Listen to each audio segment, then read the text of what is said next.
Buenos días, tardes o noches, desde donde sea que están viendo este video. Mi nombre es Juanita Solano Roa, yo soy profesora asistente del Departamento de Historia del Arte de la Universidad de los Andes, en Bogotá, Colombia, y he sido invitada por Isla para dar esta charla dedicada a la obra de José Antonio Fernández Muro en el contexto de las Bienales de Coltejer en Medellín. Mi charla se titula entonces Disparo en la espalda, la obra de José Antonio Fernández Muro en la primera Bienal de Coltejer. En 1968, el artista argentino José Antonio Fernández Muro ganó el tercer premio de la primera Bienal Iberoamericana de Pintura Coltejer, que se llevó a cabo en Medellín, Colombia. La obra con la que participó Fernández Muro es esta pintura que están viendo ustedes acá, titulada Disparo en la espalda. La pintura está compuesta por un fondo de color gris oscuro que ocupa 3/4 partes del espacio compositivo, mientras que la parte superior es de color blanco, envejecido, un poco sucio, como pueden ver en la imagen. En el centro de la parte oscura vemos un recuadro blanco con un círculo de color rojo intenso. Siguiendo la técnica que Fernández Muro desarrolló durante su estancia en Nueva York y que se puede ver en la exposición de Isla en este momento, y momento en el cual Fernández Muro creó esta pintura, la superficie de la obra está hecha mediante la superposición de una lámina de aluminio sobre tipos móviles que crean un recuadro texturado que atraviesa el centro de la obra y que ustedes pueden ver en esta parte. La pintura tiene además una serie de letras incisas, más grandes, hechas con caligrafía poco legible, que ocupan las líneas superiores y la parte inferior. Y que recuerdan aproximaciones como el tachismo o el informalismo. Pero la realidad es que, aunque el lenguaje de Fernández Muro se acerca a estas tendencias artísticas, al introducir un componente político en la obra, del cual vamos a hablar más adelante, esta adquiere una lectura mucho más compleja. El objetivo de esta charla es entonces analizar Disparo en la espalda a la luz del contenido abiertamente político y posicionar la obra de Fernández Muro dentro del contexto de las Bienales de Coltejer, uno de los eventos más transformadores dentro del campo del arte contemporáneo en América Latina durante la segunda mitad del siglo XX. En 1968 se inauguró la primera Bienal Iberoamericana de Pintura Coltejer, liderada por el artista, gestor, escritor y además odontólogo de profesión Leonel Estrada. Este fue el primero de una serie de eventos que se llevarían a cabo en Medellín hasta 1972 y que se retomarían brevemente en los años 80. La tarea, un tanto titánica que se había propuesto Estrada, consistió en organizar una Bienal Internacional de Arte en la ciudad de Medellín. Para el final de la década de los 60, Medellín era la segunda ciudad más grande de Colombia y era el lugar donde se reunía una de las potencias industriales y económicas del país. Pero a pesar de su intenso desarrollo, la cultura de la ciudad giraba alrededor de eventos de poca envergadura y el arte que se mostraba pues no trascendía más allá de lo regional. Usualmente estaba lleno de referencias folclóricas o basado en la concepción de un arte social figurativo que no apoyaba las nuevas tendencias expresivas de las generaciones más jóvenes, particularmente aquellas asociadas con la abstracción. El cambio hacia la transición a la modernidad se empieza a intuir a partir de la muestra titulada Arte Nuevo para Medellín, inaugurada en 1967, organizada por el mismo Leonel Estrada y también patrocinada por la empresa textilera Coltejer. El artista Aníbal Vallejo describió así esta exposición. El objetivo de la muestra era una contestación al fosilizado folclorismo acuarelado, la cerámica señorera, al alegorismo kilométrico de los viejos maestros antioqueños, y queremos y creemos y hacemos otra cosa. En otras palabras, lo que se buscaba principalmente era alejarse de las tendencias figurativas del momento para proponer un lenguaje que tendía hacia lo abstracto y en el que el circuito de vanguardia internacional se asociaba con el modernismo y el progreso. Pero la ambición de Leonel Estrada iba mucho más allá de una muestra de arte moderno local. probablemente inspirado en las grandes exposiciones de arte con las que estuvo en contacto durante su estancia en Nueva York entre 1943 y 1945, Estrada le propuso a Rodrigo Uribe Chavarría, entonces presidente de la empresa de textiles Coltejer, la organización de una Bienal de Pintura Internacional. Una exposición de este tipo no se había llevado a cabo en Colombia, pero sobre todo, impulsar un proyecto de esta envergadura vanguardista en una ciudad con una mentalidad profundamente conservadora como Medellín era una tarea titánica. La propuesta de Estrada coincidió con la celebración de los 60 años de fundación de Coltejer y el deseo de la empresa por celebrarlos con un evento de talla internacional. Así nace la propuesta de organizar la primera Bienal. Este se convirtió en el evento de mayor envergadura de las artes plásticas del país hasta el momento. La Bienal se llevó a cabo en el pabellón del Departamento de Física de la Universidad de Antioquia, que estaba aún en construcción. La selección del espacio en sí mismo causó asombro, puesto que desplazó al arte por fuera de los circuitos tradicionales para su exhibición.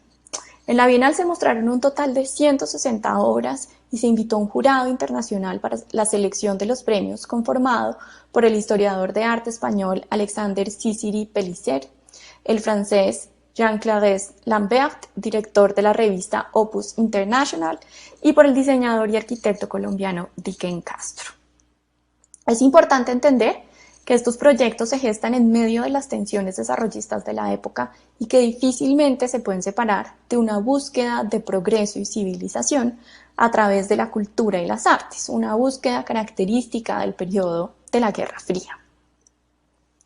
En el discurso de inauguración de la primera Bienal, Rodrigo Uribe Chavarría, presidente de Coltejer, afirmó que el progreso de un pueblo se mide por el grado de evolución cultural y esta se manifiesta por el arte. Con las bienales iberoamericanas queremos popularizarlo, divulgarlo entre nosotros, estimular a los artistas, confrontar al público con variados aspectos plásticos para facilitarle el equilibrio de una verdadera integración personal. Y acá lo estoy citando, esto pues sale directamente de su discurso. La asociación del progreso con el arte modernista, particularmente con el abstracto, se enfatizó mediante la imagen de las bienales. Como bien lo anota Ana María Reyes en su texto sobre estos eventos, y la cito, los cuadrados entrelazados del logo de la Bienal, diseñado por David Consuegra, conectan la cuadrícula tejida del lienzo con el diseño industrial y la abstracción geométrica, que para 1968 ya se ha convertido en sinécdoque de la modernidad latinoamericana. Cierro cita. Esta idea se reforzaba mediante el uso de la textura de un tejido crudo como fondo del catálogo y que ustedes pueden ver perfectamente en esta imagen. Además de la obra de Fernández Muro, en esta primera Bienal se premiaron las obras de Luis Caballero y Sara Grillo. Es comprensible entender por qué la obra de Caballero ganó en esta ocasión. La pieza de gran formato titulada Cámara del Amor está compuesta por 13 paneles que se despliegan en la sala expositiva, ocupando no solo la pared como una pintura tradicional, sino la tridimensionalidad del espacio donde se exhibe. Al enfrentarse a la obra, el espectador se encuentra rodeado por ella, la habita. Esta forma de presentar la pintura implicaba un cambio radical en la comprensión del medio hasta ese momento. Por su parte, la obra de Grillo, que recibió el segundo premio, fue entendida en relación a las tensiones que presenta entre la abstracción lírica y expresiva y su relación con la urbe, la caligrafía y los grafismos de la calle tan presentes en Nueva York, lugar donde hizo la pieza.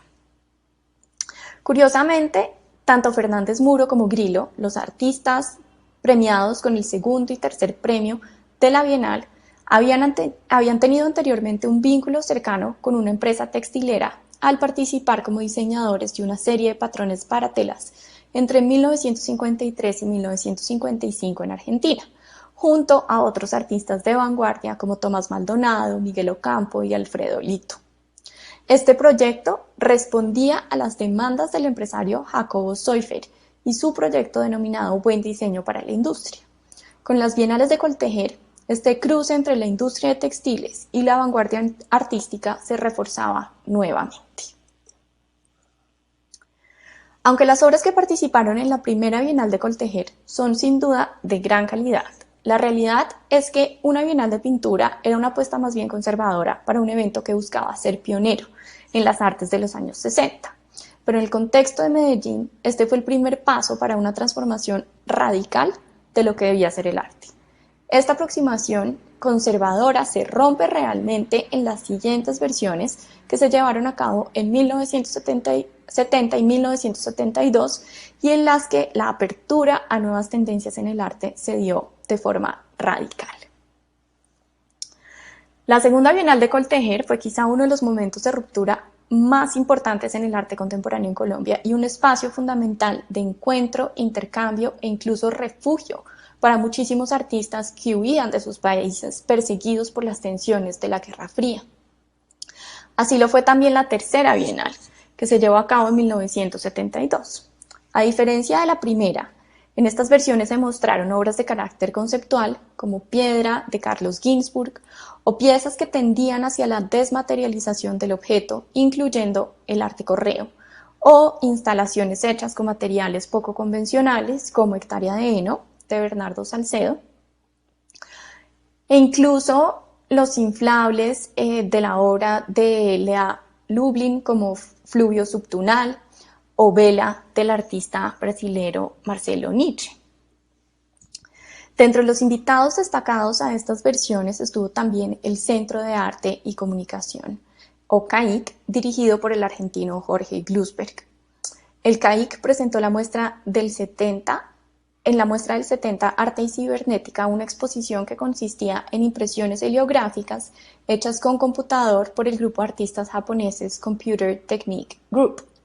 Y en 1972 participó con Hacia un perfil del arte latinoamericano, una de las exposiciones más emblemáticas del arte conceptual de esta región y que fue presentada por primera vez en Medellín en la tercera Bienal. En general, los premios de las bienales fueron otorgados a obras más bien conservadoras, que no representaban la gran cantidad de piezas que mediante nuevas estrategias denunciaban las atrocidades de la guerra de Vietnam, las dictaduras militares establecidas en muchos países latinoamericanos en ese momento y otro tipo de violencias y opresión. Un ejemplo de esto es la pieza de Rubens Gershman, una instalación de gran formato que formaba la palabra SOS o SOS vista desde lo alto. En un juego entre el minimalismo, el arte conceptual y la poesía concreta, el artista brasilero ponía de manifiesto una pieza que tenía una doble lectura. Si era leída como poema visual escrito en portugués, se entendía como la palabra solo, pero si se interpretaba en código Morse, la palabra se traducía como un grito de ayuda. Pero esa Bienal de 1970, en donde piezas como la de Gershman denunciaban lo que estaba sucediendo en algunos países latinoamericanos, todos los premios fueron otorgados a obras de arte óptico y cinético, a pesar de su relevancia en el campo de la percepción humana. Pues estas obras borraban las denuncias más radicales presentadas en el evento. Los premios más innovadores se dieron no dentro de estos premios importantes, el primero, el segundo y el tercero, sino premios otorgados por otras instituciones que también apoyaron la construcción de las bienales. Entonces, los premios que se entregaron en la segunda Bienal se le dieron a Luis Tomaselo con una de sus atmósferas cromoplásticas, a Francisco Salazar con la obra Positivo o Negativo y a Ari Brizzi con la obra Gran Tensión, número 1. En la tercera Bienal se decide eliminar los premios y se opta más bien por un sistema de estímulos a través de la compra de las obras, un modelo que al fin y al cabo premiaba a los artistas. En esta ocasión las piezas adquiridas corresponden a Mañana para Muna de Olga Amaral, 49 tubos de Mauricio Bueno, Pintura con espejo de Santiago Cárdenas, de la que no pude encontrar una imagen, Huerto de llamas de Georgi Kepes, Alegría de vivir de Maury Rammers y Banda de usureros devorados por panteras negras de Fernando Grillón. Esta última, una de las pocas obras premiadas que contenían un mensaje político explícito. Y acá les estoy mostrando solamente uno de los 3 paneles que componen esta pieza. Entonces es dentro de este escaso número de obras premiadas con contenido de denuncia que se sitúa Disparo en la espalda o Shot in the Back de Fernández Muro. Si revisamos con cuidado la obra, nos damos cuenta que las letras de los tipos móviles forman la frase Medgar Evers Shot in the Back in Jackson, Mississippi, haciendo explícita la denuncia del artista en contra del asesinato del líder por los derechos civiles Medgar Evers, que fue asesinado en 1963 en la entrada de su casa mediante un disparo por la espalda ejecutado por un miembro del Ku Klux Klan. La frase "shot in the back" se destaca sobre el resto de las letras al estar resaltada con tinta negra, ¿no? Y lo vemos acá perfectamente. Estas palabras se encuentran justo en el centro del espacio rojo de la composición, que a su vez se sitúa en medio de una figura blanca que bajo este contexto alude claramente a la forma de las pancartas de denuncia de los líderes por los derechos civiles en los años 60 en Estados Unidos. La frase se repite varias veces. Está escrita en inglés y en español, al derecho y al revés, jugando con la composición de los tipos móviles, pero al mismo tiempo enfatizando el mensaje que buscaba transmitir el artista. No es posible establecer con certeza si los jurados de esta primera bienal no entendieron el verdadero significado de esta obra o si más bien decidieron obviarlo. Al hacer referencia a la pieza en declaraciones que dieron sobre las decisiones del jurado, ninguno de ellos hace hincapié sobre el contenido político de la obra. Por el contrario, refuerzan la lectura formalista. Por ejemplo, Alexander Sisiri habla de la tecnología tipográfica de Fernández Muro, mas no referencia a lo que se lee a través de esa tecnología. Posteriormente, refuerza la idea formalista al apuntar que, y lo estoy citando, la tradición abstracta geométrica sabe participar en muchas de estas obras desde su lenguaje de industrial design y asimismo el informalismo sirve de buen soporte a algunos de los contrapuntos estructurales. Ningún comentario de los jurados versa sobre el posible significado social de alguna de las piezas premiadas. Aunque es cierto que la obra de Fernández Muro rara vez versó sobre lo político, es más, esta puede considerarse la única obra del artista en hacerlo explícitamente. Lo cierto es que resulta difícil pensar que ninguno de los jurados leyó el mensaje de Fernández Muro. En el contexto de los años 60, particularmente en mayo de 1968, cuando se inaugura la primera bienal, la algidez política estaba presente en las artes alrededor del mundo. El asesinato de Medgar Evers fue uno de los casos más lamentados de esta década en los medios.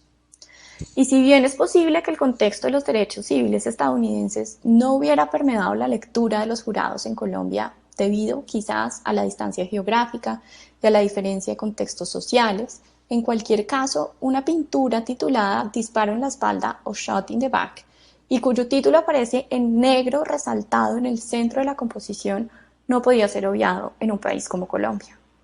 Los años 60 fueron el momento en el que se empieza a estudiar el periodo conocido como la violencia, un momento de la historia del país que tuvo lugar entre 1946 y 1958 y que estuvo caracterizado por enfrentamientos ideológicos muy violentos entre los miembros de los dos partidos políticos dominantes, el conservador y el liberal.